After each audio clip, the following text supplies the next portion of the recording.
Hello and welcome to our LinkedIn project. This is Jim Weldon. And Steve Fernandez. Our project objective is to develop a Java application that allows a user to add a new user to a database. The app will also allow a user to search for users in the database by name and city. So in the application we have the following data entry fields: first name, last name, email, city, state, country, birthday, and employer. Our table of contents are as follows. We have meeting times, flowcharts, class diagram, registration form, the search form, and a snapshot of the code. Our meeting times are Thursday at 5:30 p.m. and Saturday at 1 p.m. So here we have the registration page flowchart, and we start here. A user enters data into the application through the registration page. That data goes into the fields. The user will then click on the register button. Once they do that, the application will validate the data. If the data is validated, it's in the right format, then the data is sent to the database. A new user is created, and then the user entering the data receives a message that that data was entered successfully.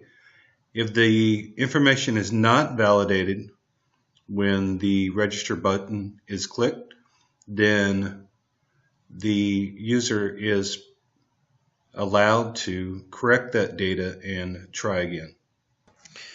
In the following, we have the search flow chart diagram, and the search process begins here, where the user enters the data, username, first and last, and city.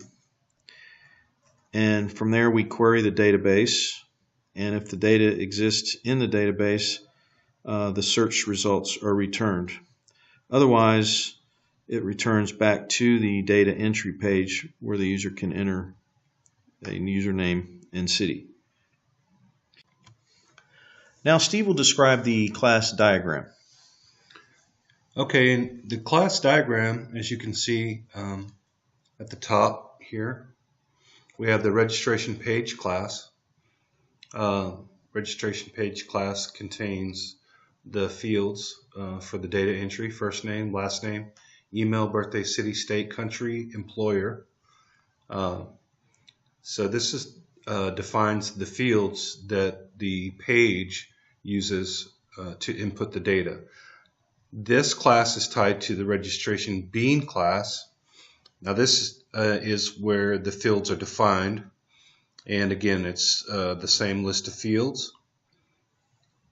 Within the registration bean class, there is a user class defined, which is broken out here in the diagram, but the user class is actually defined within the bean class. It is also defined within the search class.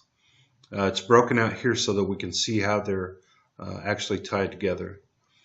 The registration bean class is tied to the JDBC layer, which is our database connection layer.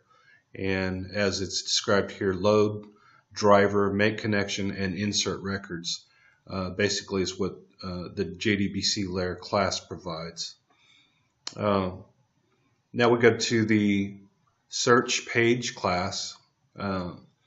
This is the page class that allows users to enter data that they would like to search for in the database, mainly first name, last name, city.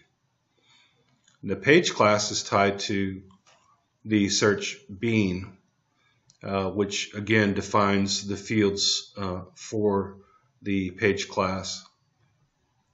And like I said before, within the search bean, the user class is also defined.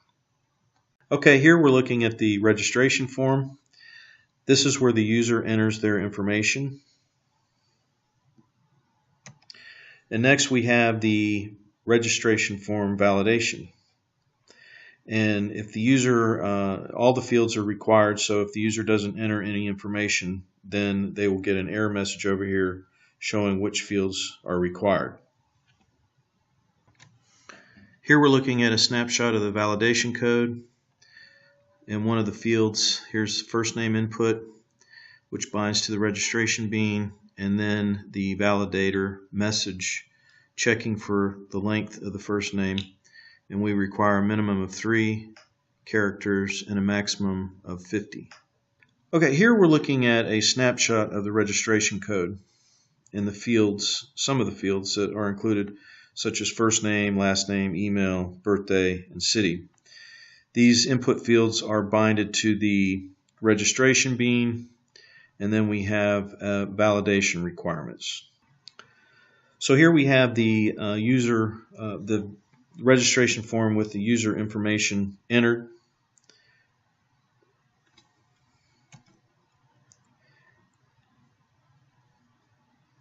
Once a user successfully enters their information, then they will receive a message saying that they have been successfully added to the database. And here we have a snapshot of the registration bean, which takes the information that the user enters and passes it through to the JDBC layer. From there, the JDBC layer takes that information and connects to the database and inserts it. Okay, thank you, Jim. Now we'll take a look at the search page. As you can see, we have 3 fields: first name, last name, and city. The first name or the last name is required with the city. Here's the search page code, and it basically lays out the fields, the input fields for the user to enter data. Here we have a snapshot of the search page with information entered into the fields.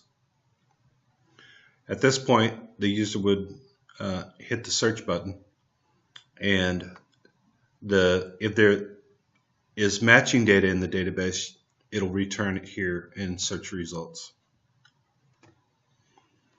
Here's the search code bean. This is where the fields are defined in the application itself. This is the part of the application that is tied to the JDBC layer when it connects to the database. Here you can see that once the user has hit the search button with field information in it, we get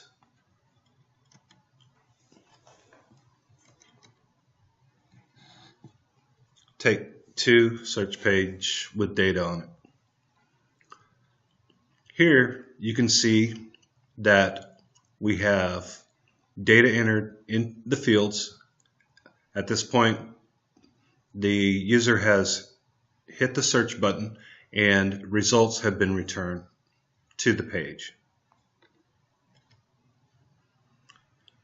Again, here's the JDBC layer showing how the page is connected to the database.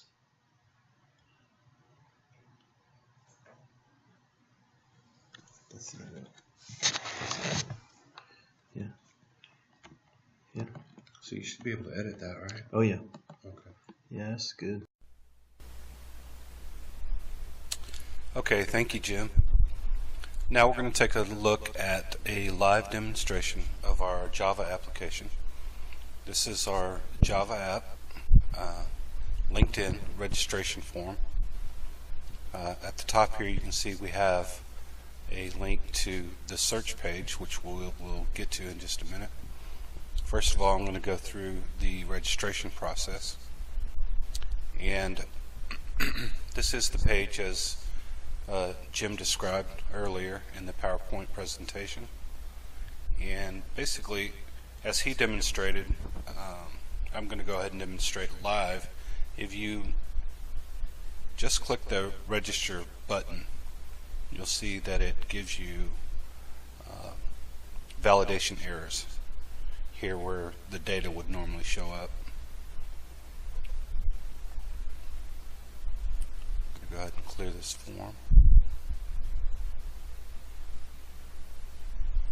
Okay.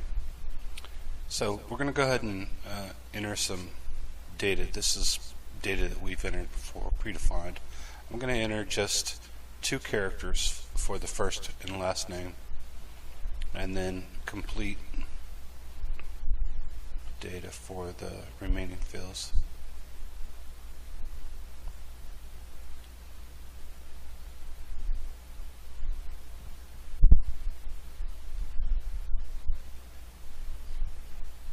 Try to make the email address unique to the others that we've entered before.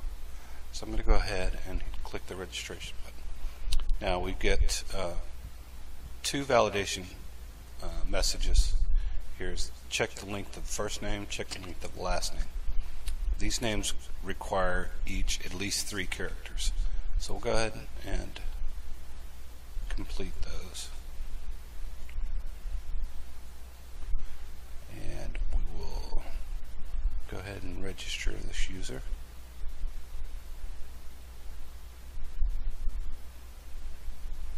So everything validated this time. We have a unique email address, so it doesn't give us an error, and I'll go ahead and demonstrate that here in a second. But it does let us know that we have successfully added a user to the database. Now I'm going to go ahead and just click register again, and that will show that this email has already been entered in the database, and we should receive a warning for that. So here's the warning. Please check for a duplicate email address.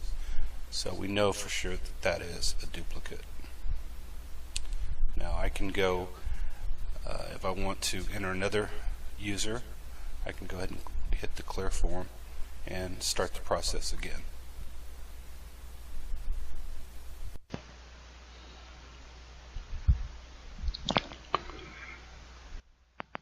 Now we can go to the search page and look up some of the data that we've entered here on the registration page. As stated here, if you leave all of the fields blank on the search page and you hit search, it will return all of the records that have been entered into the application. As you can see here. Now let's clear the form, and then we'll do individual searches. And some of the names that we've entered before.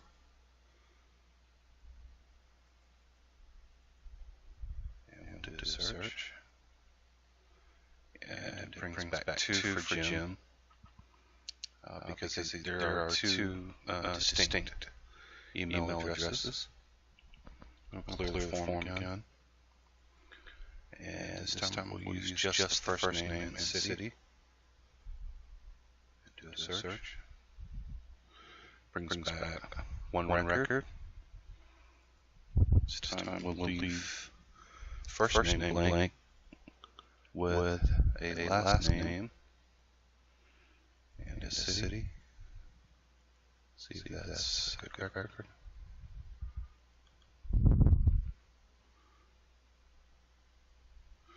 Let's try it again.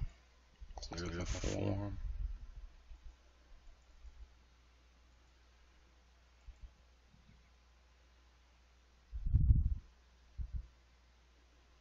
Okay, there was no record found for this one. Let's try again. Search.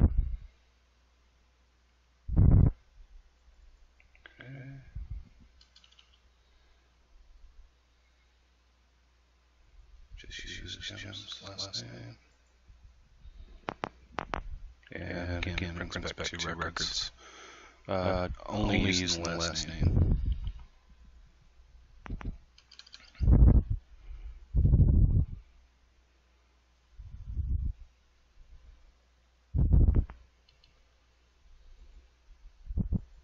Try this one. And it brings back one record for me. So let's clear the form again. We'll hit the search button without any fields. And you can see a pretty good list of entries. Clear the form again and return to the registration page.